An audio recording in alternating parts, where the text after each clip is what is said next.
कि कोसिया भरब चौमुख दिया जराइब घाटे में दिया बनाइब आओ आओ अच्छा हे छठ मैया गोदिया में देबू जब ललनवा हो रखिया देव घटिया पया बोली छठी मैया की अरे आई कि कोसिया भरब चौमुख दिया जराइब घाटे में दिया बनाइब कोसिया भरब चौमुख दिया जराइब घाटे में दिया बनाइब छठी मैया गोदिया में देबू जब ललनवा हो रखिया देव घटिया पयाइब छठी मैया गोदिया में देबू जब ललनवा हो रखिया देव घटिया पयाइब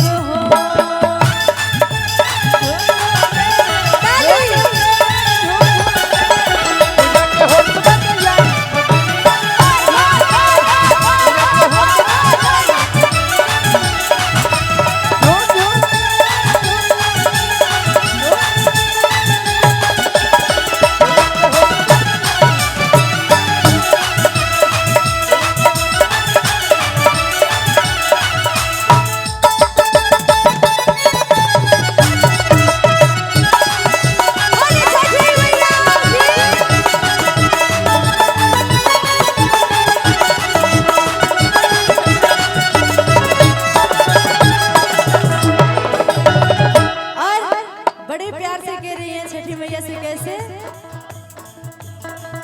अपना बलमुआ के दौरा उठाई फल फल हरिया से हम सजाई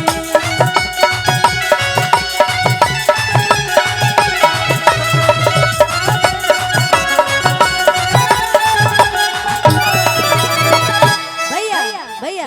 अपना बलमुआ अपना बलमुआ अपना बलमुआ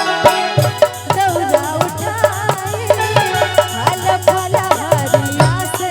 हम सजाई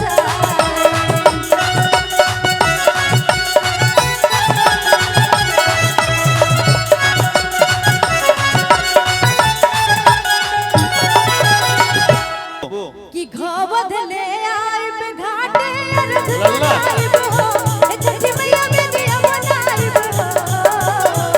घवध ले आइब घाटे अर्घ लगाइब हो हे छठी मैया में दिया बनाइब हो।